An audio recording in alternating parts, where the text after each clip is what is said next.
नमस्कार दोस्तों, ये video editorial compilation for mains का पार्ट है। आप प्लेलिस्ट में जाके एडिटोरियल की वीडियोस पेपर वाइज और टॉपिक वाइज देख सकते हो। और अगर आप दिसंबर 2019 के बाद की वीडियोस को देखना चाहते हो तो वीडियो के नीचे मौजूद ज्वाइन बटन की सहायता से आप मेंबरशिप को ज्वाइन कर सकते हो। चलिए डिस्कशन स्टार्ट करते हैं। आप जनरल स्टडी पेपर 1 के इस टॉपिक से आर्टिकल को रिलेट कर सकते हो। क्या कंटेस्ट है?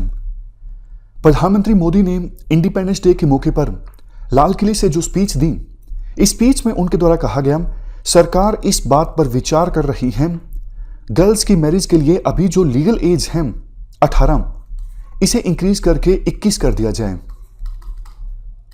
इस संदर्भ में प्रधानमंत्री मोदी ने यह भी कहा, हमने एक टास्क फोर्स का गठन किया हुआ है और उस टास्क फोर्स यानी कमेटी की रिपोर्ट के बाद जल्द ही इस सिलसिले में फैसला लिया जाएगा।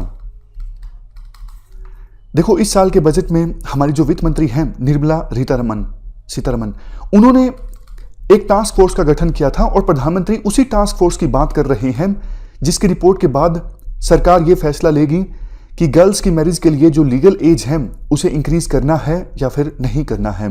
एक्सपर्ट्स का ये मानना है सरकार फैसला ले चुकी है और कमेटी की रिपोर्ट सिर्फ एक फॉर्मेलिटी होगी। अब क्वेश्चन ये उठता है कि आखिरकार ऐसा फैसला सरकार लेना क्यों चाहती है? मतलब अगर गर्ल्स की मैरिज के लिए लीगल एज इंक्रीज होती है, 18 से 21 होती है, तो इसके फायदे क्या होंगे?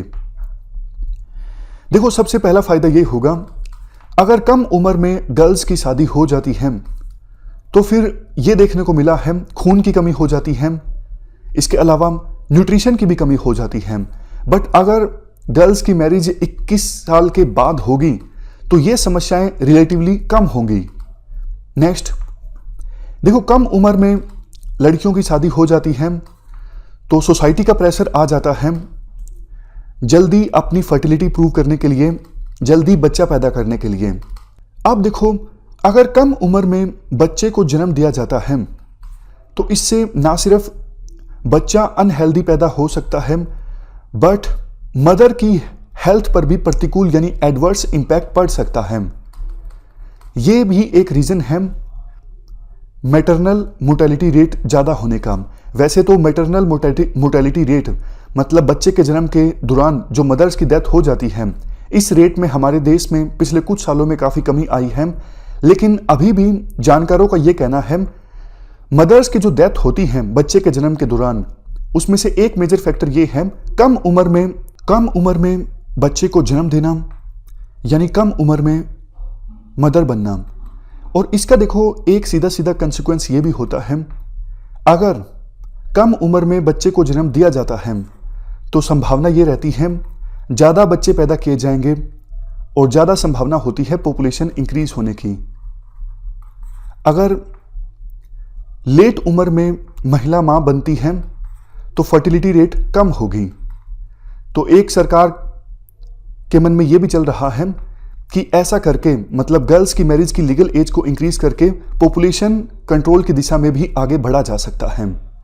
नेक्स्ट पॉइंट ये है, जब देखो लड़कियां कम उम्र में शादी कर लेती हैं तो देखो बहुत बार ये होता है उनको जानकारी नहीं होती, अवेयरनेस नहीं होती सेक्सुअल एंड रिप्रोडक्टिव हेल्थ के बारे में। और आर्टिकल में कहा जाता है जब कम उम्र में शादी हो जाती है तो अपने पार्टनर्स के साथ वो नेगोशिएट नहीं कर पाती कि इस प्रकार की सेफ सेक्सुअल प्रैक्टिसेस को फॉलो करना जरूरी है या फिर हमें फैमिली प्लानिंग करनी चाहिए। उनकी जो नेगोशिएटिंग पावर होती है वो रिलेटिवली कम होती है। लेकिन जैसे जैसे एज बढ़ती है गर्ल्स ज़्यादा बेहतर ढंग से पार्टनर से नेगोशिएट कर पाती हैं फैमिली प्लानिंग के बारे में और सेफ सेक्स प्रैक्टिसेस के बारे में। नेक्स्ट पॉइंट, पॉपुलेशन का पॉइंट हमने डिस्कस कर लिया कि पॉपुलेशन कंट्रोल की दिशा में सरकार आगे बढ़ना चाहती है इस स्टेप से। उसके बाद ये भी इंपॉर्टेंट पॉइंट है एजुकेशन लेवल। देखो, आमतौर पे ग्रेजुएशन जो है वो किस एज में समाप्त होती है? ग्रेजुएशन 20, 21, 22 इस एज में ग्रेजुएशन आप कर लेते हो। डिपेंड करता है आपकी 3 साल की डिग्री है, 4 साल की है, 5 साल की है। अगर देखो 21 साल कम से कम मैरिज होगी लड़कियों की शादी के लिए तो फिर पेरेंट्स हायर एजुकेशन के लिए मना नहीं करेंगे। अभी 18 एज है और 18 तक तो ग्रेजुएशन होती ही नहीं है। तो कई बार ऐसा होता है, खास करके रूरल एरियाज में पेरेंट्स बोलते हैं कि आपने 12वीं कर ली, बहुत है, अब आपकी शादी कर दी जाएगी। तो इस वजह से गर्ल्स हायर एजुकेशन नहीं प्राप्त कर पाती। लेकिन लीगल एज इंक्रीज होने से गर्ल्स हायर एजुकेशन प्राप्त कर पाएंगी, अपने एम्बिशंस को अचीव कर पाएंगी। सबसे लास्ट में जेंडर पैरिटी। शादी के लिए देखो, लड़कों की जो मिनिमम एज है फिलहाल 21 है और लड़कियों की 18 है, तो जेंडर पैरिटी नहीं है। बट अगर लड़कियों की मैरिज के लिए मिनिमम एज जो है वो इंक्रीज कर दी जाती है, 21 हो जाती है, तो जेंडर पैरिटी हो जाएगी। ये तो हमने बात की एडवांटेजेस की। अब बात करते हैं डिसएडवांटेजेस की। मान लीजिए सरकार इस इशू को लेके कानून बना देती है और लड़कियों की मैरिज के लिए जो लीगल एज है वो 21 हो जाती है। बट देखो, लोग तो लोग हैं, इतना जल्दी वो मानेंगे नहीं। 18 से 21 साल की उम्र में भी बहुत सारी गर्ल्स की जो मैरिजेस हैं वो होती रहेंगी और इस एज ग्रुप में बहुत सारी जो गर्ल्स हैं वो तो देखो माँ भी बन जाएंगी। बट जब वो हॉस्पिटल्स जाएंगी बच्चे के जन्म के लिए, तो उन्हें डर रहेगा, कहीं ऐसा तो नहीं कि सरकार हमारे खिलाफ कार्रवाई कर दे, क्योंकि मिनिमम एज तो 21 है, तो कोई गर्ल 18 से 21 के बीच में कैसे मां बन सकती है। तो इस डर के चलते बहुत सारी जो गर्ल्स हैं, वुमेन हैं, वो जाएंगी नहीं हॉस्पिटल्स में डिलीवरी के लिए।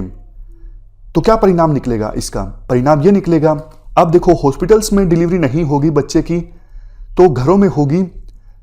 तो इससे बच्चे के जन्म के दौरान मदर्स की हेल्थ पर ज़्यादा प्रतिकूल असर पड़ सकता है और मैटरनल मोर्टेलिटी रेट कम करने की जो हम कोशिश कर रहे हैं वो बढ़ सकती है।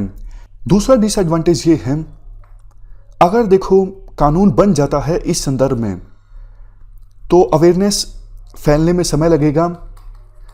18 से 21 एज ग्रुप में शादी होती रहेंगी लड़कियों की। तो अब देखो 21 से कम साल की उम्र में लड़की की अगर शादी होती है तो वो चाइल्ड मैरिज कहलाएगी। तो चाइल्ड मैरिज के जो केसेस हैं एकदम से बहुत ज़्यादा इंक्रीज हो जाएंगे। नेक्स्ट पॉइंट, देखो पिछले साल तक तो सरकार इस बात पर विचार कर रही थी, जो लड़कों की एज है मैरिज के लिए मिनिमम एज 21, उसे कम करके 18 कर दिया जाए ताकि जेंडर पैरिटी आ जाए। बट एकदम से सरकार ने यह फैसला क्यों लिया? सरकार के फैसला लेने के पीछे एक मेजर रीजन ये है, पॉपुलेशन कंट्रोल करने की दिशा में आगे बढ़ना। बट देखो, आपको याद होगा हमने पॉपुलेशन से संबंधित आर्टिकल को डिस्कस किया था, तो उसमें यह कहा गया था फर्टिलिटी रेट जो है वो इंडिया में ऑलरेडी कम हो रही है। तो इस प्रकार के तरीके अपनाने की आवश्यकता नहीं है फर्टिलिटी रेट को कम करने के लिए। अभी आवश्यकता यह है कि आप डेमोग्राफिक डिविडेंड को अच्छे से यूटिलाइज कीजिए, स्किल्स दीजिए। कई सारे राज्य तो ऐसे हैं जहां पे अब फर्टिलिटी रेट 2 से भी कम है। इवन सरकार जो बोलती है कि गर्ल्स की मैरिज के लिए लीगल एज को इंक्रीज करके मालन्यूट्रिशन की समस्या को कुछ हद तक एड्रेस किया जा सकता है।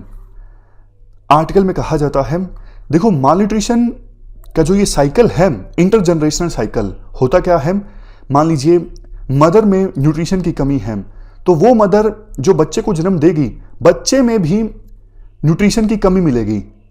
अब बच्चे में जब न्यूट्रिशन की कमी मिलेगी तो उसका दिमाग ठीक से विकसित नहीं हो पाएगा, क्योंकि देखो अगर न्यूट्रिशन की कमी होती है तो माइंड डेवलप नहीं हो पाता, वो बच्चा ठीक से पढ़ नहीं पाएगा तो काम नहीं कर पाएगा, वो काम नहीं कर पाएगा तो फिर से गरीब रह जाएगा। तो पुवर्टी के कारण ये जो साइकिल है वो चलता रहता है मालन्यूट्रिशन का। तो इसलिए अगर आपको मालन्यूट्रिशन की समस्या एड्रेस करनी है ना, आप गरीबी पर ध्यान दीजिए। पुवर्टी अगर आप एड्रेस करते हो तो मालन्यूट्रिशन की समस्या को आप खत्म कर सकते हो, ना कि गर्ल्स के लिए लीगल एज को इंक्रीज करके। इवन ये भी कहा जाता है गर्ल्स और वुमेन के लिए जो न्यूट्रिशनल प्रोग्राम है उनकी इंप्लीमेंटेशन को आप इंप्रूव कीजिए, आंगनवाड़ी से लेके स्कूल्स तक। बट ऐसा करने के बजाय सरकार ने फोकस किया है एज को इंक्रीज करने पर। लास्ट में अब वे फॉरवर्ड में कहा जाता है, देखो जो भी टास्क फोर्स गठित की हुई है उस टास्क फोर्स को कुछ बातों पर ध्यान देना चाहिए। जैसे अभी जो सिस्टम है मैरिज लिमिट का, गर्ल्स के लिए 18 और बॉयज़ के लिए 21, आप इस लिमिट को अच्छे से इन्फोर्स कीजिए बजाय इसको इंक्रीज करने के। ग्राउंड लेवल पे विजिलेंस अच्छे से होना चाहिए। जो चाइल्ड प्रोटेक्शन स्कीम्स हैं उनको अच्छे से इंप्लीमेंट किया जाए। मैरिजेस का और बर्थ्स का रजिस्ट्रेशन जरूरी होना चाहिए, और अगर नहीं होता है तो फिर इसके खिलाफ कार्रवाई की जा सकती है। आप इसे अच्छे से इन्फोर्स कीजिए। लोगों के बिहेवियर में बदलाव लाने के लिए अवेयरनेस कैंपेन चलाइए, ताकि जो रिग्रेसिव सोशो कल्चर बैरियर्स हैं उनको दूर किया जा सके, जिसकी वजह से जैसा हमने डिस्कस किया था, समाज में एक प्रेशर होता है कपल पर कि शादी हुई, फर्टिलिटी रेट को प्रूव करना। ये जो बैरियर्स है ना, इनको एड्रेस करना जरूरी है और अवेयरनेस फैला के ऐसे बैरियर्स को दूर किया जा सकता है। इस डिस्कशन में फिलहाल इतना ही है। Thank you very much for discussion.